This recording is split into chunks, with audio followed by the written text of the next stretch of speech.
ये तो अरे ये क्या हुआ? तुलसी के रोंगटे खड़े हो गए। ये भिखारी रहस्यमय है, हमेशा मंदिर के पास पड़ा रहता है। भगवान के नाम पे कुछ दे दो। वो भिखारी उसी रहस्यमय मंदिर की ओर जाने लगा। एक सुंदर स्त्री प्रकट हो गई। उसका चेहरा शांत लेकिन रहस्यमय था और हाथ में एक दिया जलाए हुए वो जंगल की ओर बढ़ गई। ती उस जंगल से बाहर निकलने का प्रयास करने लगी, लेकिन हर बार वो घूम फिर कर वापस वहीं आ जाती। मगर जैसे ही उसने खजाने को हाथ लगाया, अचानक वो गायब हो गया। दोपहर का समय था। हरिहर अपने खेत में हल जोत रहा था। तभी गांव का जमींदार अपने एक व्यक्ति के साथ वहां आ पहुंचा। हरिहर, अब तुम्हें इस खेत में काम करने की कोई जरूरत नहीं है, समझ गए? निकलो यहाँ से। अरे मालिक, क्या हुआ? मुझसे कोई गलती हो गई है क्या? ऐसे आप क्यों निकाल रहे हैं मुझे खेत से? गलती? अरे 3 साल पहले तूने मुझसे जो कर्ज लिया था, उसका ब्याज और मूल मिलाकर इतनी रकम हो गई है कि अब तेरे खेत पर मेरा हक बनता है, मेरा। समझ गया? निकल यहाँ से। अरे मालिक, पिछले कुछ सालों से तो फसल बहुत कम हो रही है। पैसा कहाँ से लेकर आऊं ये भी तो देखिए। अरे मुझे तेरी परेशानियों से कोई मतलब नहीं है।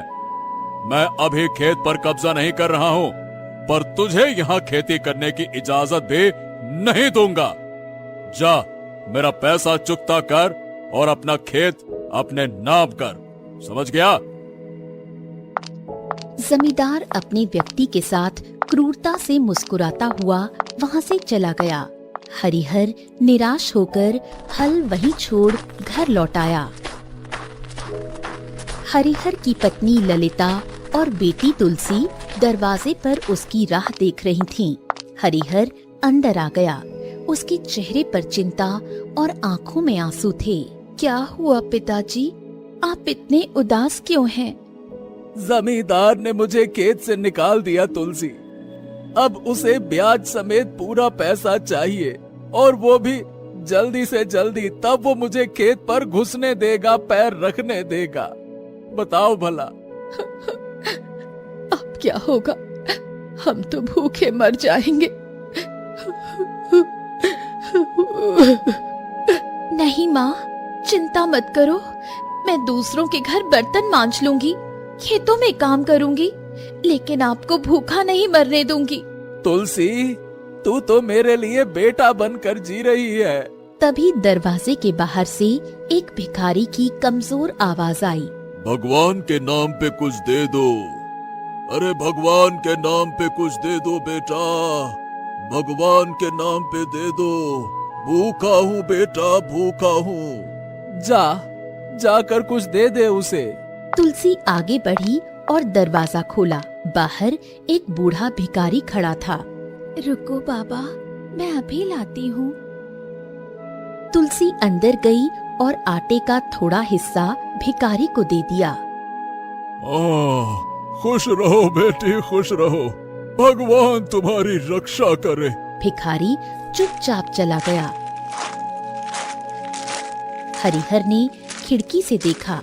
वो भिखारी उसी रहस्यमयी मंदिर की ओर जाने लगा, जहाँ जाने की हिम्मत गांव का कोई इंसान नहीं करता था। हैं? वही मंदिर?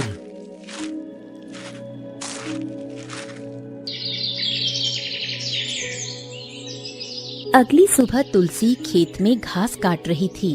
उसकी आंखों में थकान थी, लेकिन हाथों में मजबूती थी। पास ही कुछ औरतें बातें कर रही थीं। बेचारी तुलसी इतनी छोटी उम्र में बर्तन मांजने और खेतों में काम करने लगी है। हाय हाय, क्या करे, पिता का कर्ज चुकाना है। औरत होकर भी बेटे की तरह जिम्मेदारी उठा रही है। तुलसी ने उनकी बातें सुनी, पर नजरें झुकाए अपना काम करती रही। कुछ दिन ऐसे ही बीत गए। एक दिन हरिहर गांव के चौपाल पर बैठा था। आंखों में उदासी थी।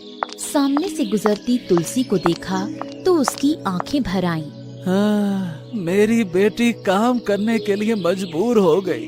भगवान, ये दिन क्यों दिखाया? इससे पहले मुझे उठा लेते। हरिहर ने सिर झुका लिया। मन भारी हो गया। वो उठकर घर लौटने लगा। गांव की गलियों में वही बूढ़ा भिखारी टूटी फूटी झोली लिए भीख मांग रहा था। लोग उससे बचकर निकल रहे थे। भगवान के नाम पे कुछ दे दो, अरे भगवान के नाम पे कुछ दे दो, मैं भूखा हूँ, प्यासा हूँ, मैं कुछ तो दे दो। एक औरत ने उसके करीब आकर कुछ दे दिया। तभी पास खड़ी दूसरी औरत फुसफुसाते हुए बोली, ये भिखारी रहस्यमयी है, हमेशा मंदिर के पास पड़ा रहता है। हाँ, कहते हैं कि वो मंदिर में जाने वाले लोगों को देखता है और फिर वो लोग कभी लौटकर नहीं आते। कहते हैं रात को मंदिर से अजीब आवाजें आती हैं, वहाँ जाना मौत को न्योता देना है। भिखारी चुपचाप आगे बढ़ गया। लोग उसे रहस्यमयी नजरों से देखते रहे। शाम के समय आसमान में काले बादल छाए थे। बिजली कड़क रही थी। तेज बारिश हो गई थी। हरिहर सिर झुकाए रास्तों पर चल रहा था। वो सोच में डूबा हुआ था। ओहो, अब क्या होगा? ये तुलसी कब तक दूसरों के घर में काम करेगी? काश कोई और रास्ता मिल जाए। हरिहर चलते चलते गांव के बाहर जंगल की ओर निकल पड़ा। बारिश तेज हो गई। पानी में भीगता हुआ हरिहर आगे बढ़ता गया। अचानक उसने खुद को एक पुराने मंदिर के सामने पाया। अरे ये तो प्राचीन मंदिर है, यहाँ तो कोई नहीं आता। हरिहर ने मंदिर का खुला दरवाजा देखा। अंदर से हल्की रोशनी झलक रही थी। हरिहर बारिश से बचने के लिए भीतर चला गया। मंदिर के अंदर सन्नाटा था। हरिहर ने चारों ओर देखा। अचानक उसकी नजर सामने पड़ी सोने की मुद्राओं पर पड़ी। वो चमचमा रही थी। हाँ, इतनी सोने की मुद्राएं यहाँ, ये कैसे? ओ, हरिहर का दिल जोर जोर से धड़कने लगा। उसके मन में लालच घर करने लगा। अगर ये सोने की मुद्राएं मिल जाएं, फिर तो मेरा सारा कर्ज उतर जाएगा और तुलसी को काम भी नहीं करना पड़ेगा। हाँ। हरिहर ने धीरे धीरे मुद्राओं की ओर कदम बढ़ा दिए। उसने हाथ बढ़ाकर जैसे ही उसने मुद्राओं को छुआ, अचानक मंदिर का दरवाजा जोर से बंद हो गया। अरे ये क्या हुआ? ये क्या हो गया? अगले ही पल हरिहर गायब हो गया। मंदिर में सन्नाटा छा गया।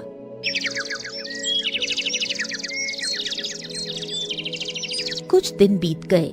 हरिहर का कोई पता नहीं चला। तुलसी और उसकी माँ चिंता में डूब गईं।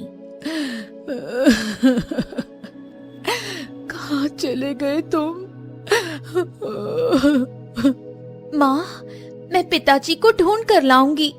नहीं बेटी, गांव के लोग बता रहे थे कि उन्हें प्राचीन मंदिर की ओर जाते देखा गया था, और तू तो जानती है कि कोई भी उस मंदिर से वापस नहीं लौटा। वहां जाना खतरनाक है। माँ, मैं बेटी हूँ, लेकिन मैं बेटा बनकर दिखाऊंगी। मैं पिताजी को जरूर वापस लेकर आऊंगी।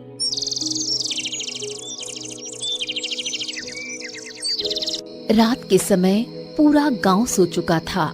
तुलसी चुपचाप घर से निकल गई और हाथ में एक दिया जलाए हुए वो जंगल की ओर बढ़ गई। पिताजी को कुछ नहीं होने दूंगी, मुझे सच जानना ही होगा। तुलसी ने हिम्मत जुटाकर मंदिर की ओर कदम बढ़ा दिए।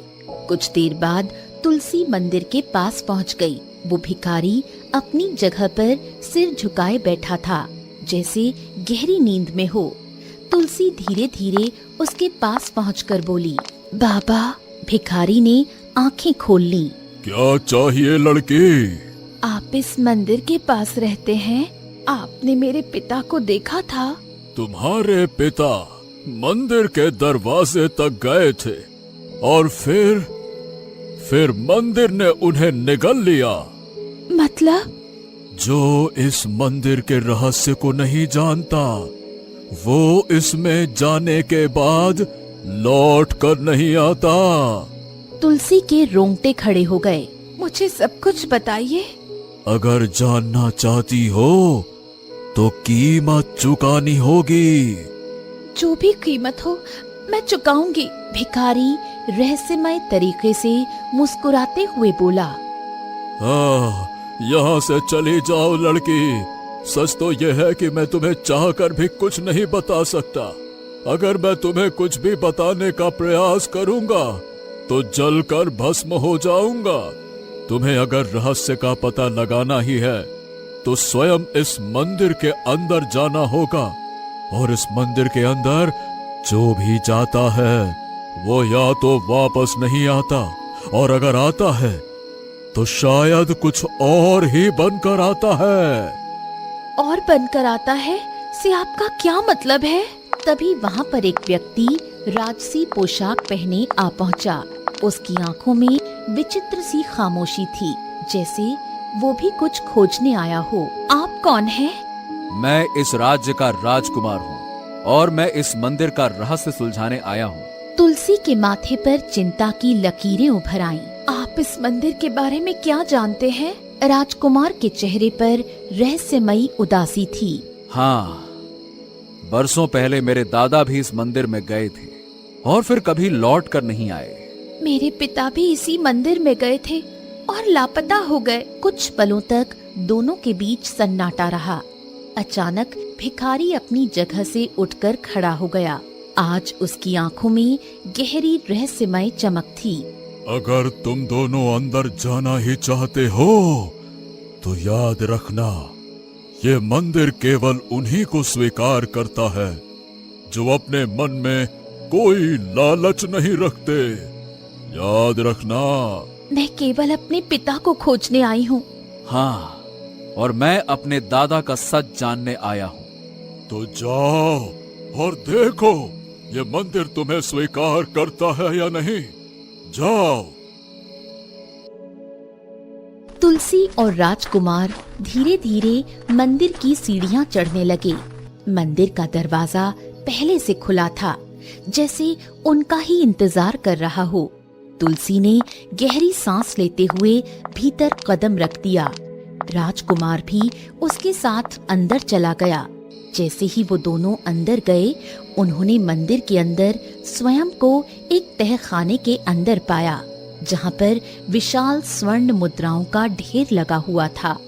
उन स्वर्ण मुद्राओं को देखकर राजकुमार और तुलसी की आंखें फटी की फटी रह गईं। यहाँ तो बहुत सारा सोना रखा हुआ है।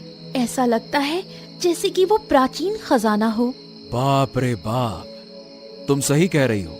ये खजाना तो इतना विशाल है जिसकी कोई राजा कल्पना तक नहीं कर सकता। इतना बोलकर राजकुमार की आंखें उस खजाने को देखकर चुंधियाने लगी। सच तो ये था कि खजाने को देखकर राजकुमार के मन में लालच आ चुका था। वो तुलसी की ओर देखकर बोला, हाँ तो देखो तुलसी, वैसे तो मैं यहाँ अपने दादा के लापता होने का रहस्य पता लगाने के लिए आया था। मुझे नहीं पता था कि इस प्राचीन मंदिर के अंदर इतना विशाल खजाना है।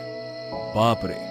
लेकिन अगर ये खजाना मैं यहाँ से बाहर निकालने में सफल हो जाऊं तो मैं इस संसार का सबसे शक्तिशाली राजकुमार बन सकता हूँ। रुक जाओ राजकुमार। मगर राजकुमार उस खजाने की ओर बढ़ गया, मगर जैसे ही उसने खजाने को हाथ लगाया, अचानक वो गायब हो गया और तुलसी ने खुद को घने जंगल में पाया। चारों तरफ धुंध फैली हुई थी। रास्ते उलझे हुए थे, जैसे कोई भूल भुलैया हो। ये तो बड़ा ही विचित्र जंगल है। हर रास्ता, हर पेड़ एक जैसा नजर आ रहा है। जो भी हो, मंदिर के अंदर कोई विचित्र रहस्य तो है। तुलसी उस जंगल से बाहर निकलने का प्रयास करने लगी, लेकिन हर बार वो घूम फिरकर वापस वहीं आ जाती। ये क्या हो रहा है? मैं घूम फिरकर वहीं आ जाती हूँ। ऐसा लगता है ये कोई जादुई भूल भुलैया है। क्या मैं इससे कभी बाहर नहीं निकल पाऊंगी? तभी रंग बिरंगे फूलों के बीच से एक सुंदर स्त्री प्रकट हो गई। उसका चेहरा शांत लेकिन रहस्यमयी था। अगर तुम इस फूल फुलैया से बाहर निकलना चाहती हो तो तुम्हें मेरे एक सवाल का जवाब देना होगा। तुम कौन हो? ये जानना अभी जरूरी नहीं, सवाल का जवाब दो, नहीं तो जीवन भर यहीं भटकती रहो। पूछो सवाल। बताओ, ऐसी कौन सी चीज है जिसे हर कोई देख सकता है लेकिन उसे पकड़ नहीं सकता? तुलसी सोच में पड़ गई। इसका उत्तर है हवा। सुंदर स्त्री मुस्कुराते हुए अचानक गायब हो गई। अगले ही पल तुलसी ने खुद को एक नए स्थान पर पाया। इस बार उसके सामने एक विशाल तालाब था जो घने जंगल के बीच में था। चारों ओर कोहरा फैला हुआ था। अचानक पानी हिलने लगा और तुलसी धीरे धीरे डूबने लगी, जैसे पानी उसे नीचे खींच रहा हो। तभी वही सुंदर स्त्री फिर प्रकट हो गई। अगर तुम यहाँ से बाहर निकलना चाहती हो तो मेरे सवाल का जवाब दो, लेकिन याद रखना, गलत उत्तर तुम्हारा अंत का कारण बन सकता है। जल्दी पूछो, मैं डूब रही हूँ। बताओ, वो वस्तु क्या है जो हमारे पास होते हुए भी कभी पूरी तरह से हमारी नहीं हो सकती? तुलसी तेजी से सोचने लगी। पानी अब उसकी गर्दन तक पहुंच चुका था। अचानक उसकी आंखों में चमक आई। वो समय है जो हमारे पास होते हुए भी कभी पूरी तरह से हमारा नहीं होता और एक दिन खत्म हो जाता है। सुंदर स्त्री हंसने लगी। अगले ही पल तुलसी ने खुद को फिर से मंदिर के अंदर एक विशाल गुफा में पाया, जहां दिए जगमगा रहे थे। गुफा के अंदर विचित्र चित्र बने हुए थे। जैसे ही उन्होंने उन चित्रों को देखा, वो भयानक शक्ल में बदलने लगे और उनमें हलचल होने लगी। दीवारों पर बने चित्र जीवित होने लगे। उनकी आंखें चमक उठीं और अजीब आवाजें गूंजने लगीं। तुलसी डर से पीछे हट गई। ऐसा लग रहा है जैसे ये चित्र जीवित हो रहे हैं। अचानक गुफा के अंदर जलते हुए दीपक एक एक करके बुझने लगे और अंधेरा फैलने लगा। तुलसी घबरा गई। अगर पूरी तरह अंधेरा हो गया तो मैं हमेशा के लिए यहाँ फंस जाऊंगी। तभी सुंदर स्त्री फिर से प्रकट हुई। उसके चेहरे पर इस बार गंभीरता थी। अब मेरे आखिरी सवाल का उत्तर दो। अगर तुमने गलत उत्तर दिया तो तुम्हारा हश्र भी इन्हीं की तरह होगा। अचानक गुफा में एक स्थान पर रोशनी फैल गई और सामने कंकालों का ढेर नजर आने लगा। तुलसी भयभीत हो गई। तुलसी कांपते हुए बोली, तुम्हारा तीसरा सवाल क्या है? बताओ, वो क्या है जो हमें दिखाई देती है लेकिन हम उसे समझ नहीं पाते? तुलसी गहरी सोच में डूब गई। गुफा में अंधेरा और गहराने लगा। हवा सर्द हो गई। वो नफरत, क्रोध, ईर्ष्या जो हमें दिखाई तो देती है लेकिन हम उसे कभी समझ नहीं पाते और जानबूझकर अनदेखा करते हैं। सुंदर स्त्री जोर से हंसने लगी। अगले ही पल गुफा का वातावरण सामान्य हो गया। कंकाल गायब हो गए और तुलसी ने खुद को मंदिर के बगीचे में खड़ा पाया। तुलसी आश्चर्य से उस सुंदर प्राचीन मंदिर के अंदर स्थित उस सुंदर बगीचे को देखने लगी। तभी वही सुंदर स्त्री प्रकट हो गई और रहस्यमयी अंदाज में तुलसी की ओर देखकर बोली, अगर तुम भी राजकुमार की तरह लालच में आकर खजाने की किसी भी मुद्रा को स्पर्श कर लेती तो विश्वास करो, तुम इस मंदिर से कभी बाहर नहीं निकल पाती, और अगर बाहर निकल भी पाती तो अपनी असली सूरत में नहीं निकल पाती और हमेशा इस मंदिर की अंधेरी गलियों में भटकती रहती। आखिर कौन हो तुम? मैं इस प्राचीन मंदिर की रक्षा करने वाली देवी हूँ। इस मंदिर के अंदर एक विचित्रता है। जब भी कोई व्यक्ति जिसके मन में थोड़ा सा भी लालच भरा होता है, वो जब इस मंदिर के पास से गुजरता है तो वो खुद ब खुद इसके अंदर खिंचा चला आता है और फिर ये मंदिर लालची लोगों को निगल जाता है। हमें किसी का लालच नहीं, मुझे मेरे पिता वापस चाहिए। तुम्हारे पिता एक लालची थे। नहीं, मेरे पिता लालची नहीं थे। बस कर्ज में फंसे हुए थे। हो सकता है कि उन्होंने इस मंदिर के अंदर खजाना देखा हो और उनके मन में कर्ज से मुक्ति का कोई मार्ग समझ में आ गया हो। वो तो बेचारे एक साधारण किसान हैं। मैं चाहती हूँ कि तुम केवल मेरे पिता को ही नहीं बल्कि जो राजकुमार मेरे साथ आया था उसे भी वापस कर दो, और जितने भी लोग इस मंदिर के अंदर जाकर लालच की वजह से गायब हुए हैं उन सबको वापस कर दो, क्योंकि सभी को सुधरने का मौका मिलना चाहिए। सुंदर स्त्री रहस्यमयी अंदाज में मुस्कुराती हुई तुलसी की ओर देखकर बोली, तुमने मेरे 3 प्रश्नों का सही उत्तर दिया है। तुम पहली मानव हो जो सवालों के सही जवाब देने में सफल हुई हो, इसलिए तुम्हारे पिता तुम्हें जरूर मिलेंगे और मैं केवल तुम्हारी वजह से उन सब लोगों को आजाद कर रही हूँ जो अपने लालच की वजह से यहाँ पर फंसे हुए हैं। इतना बोलकर सुंदर स्त्री की आंखों से किरणें निकलने लगी और देखते ही देखते वहाँ पर तुलसी का पिता हरिहर प्रकट हो गया और मंदिर की रक्षक देवी से बोला, मुझे क्षमा कर दो देवी, मैं लालच में आ गया था। जब मैंने इस मंदिर के द्वार खुले देखे तब मुझे ये खजाना दिखाई दे गया और मैं लालच में अंदर की ओर बढ़ गया। तभी तुलसी और हरिहर ने स्वयं को मंदिर के बाहर खड़ा हुआ पाया, जहाँ पर वही भिखारी मंदिर की सीढ़ियों पर बैठा हुआ था। तभी वहाँ पर राजकुमार और जितने भी लोग मंदिर के अंदर लापता हुए थे वहाँ पर प्रकट हो गए। अगले ही पल देवी वहाँ पर प्रकट हो गई और राजकुमार की ओर देखकर बोली, तुम अपने दादा को ढूंढने के लिए यहाँ तक आए थे।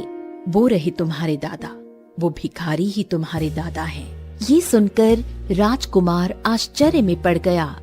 ये आप क्या कह रही हैं? सही कह रही हूँ। बरसों पहले तुम्हारे दादा भी इसी खजाने को पाने के लालच के इरादे से इस मंदिर तक आए थे और श्राप के कारण भिखारी बन गए, और फिर वो चाहकर भी अपनी सच्चाई किसी को नहीं बता सकते थे, क्योंकि श्राप के अनुसार अगर वो किसी को भी बताते कि वो भिखारी नहीं बल्कि एक राजा है तो वो जलकर राख हो जाते। इतना बोलकर सुंदर स्त्री की आंखों से किरणें निकलकर भिखारी के शरीर पर पड़ने लगी और अगले ही पल वो भिखारी एक राजा में परिवर्तित हो गया।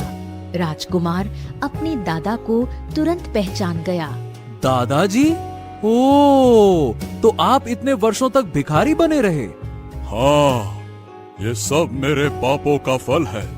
इतना बोलकर राजा सुंदर स्त्री से बोला, मुझे क्षमा कर दो, अब मैं लालच कभी नहीं करूँगा। तभी देवी हरिहर से बोली, मैं जानती हूँ कि तुम्हें तुम्हारे ऊपर कर्ज के बोझ ने लालची बनाया था। तुम्हें घर जाकर इतना धन मिल जाएगा कि तुम कर्ज मुक्त हो जाओगे।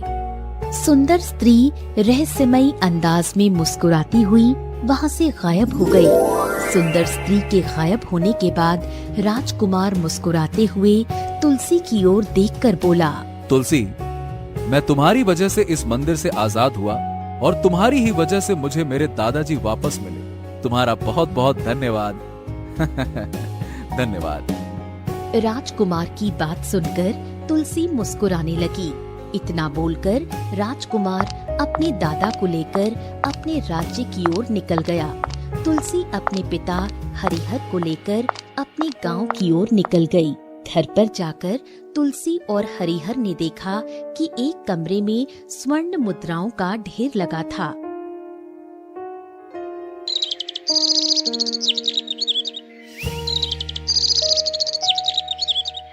अगले दिन हरिहर ने जमींदार का कर्ज चुका दिया और अपने खेत पर फिर से खेती करने लगा।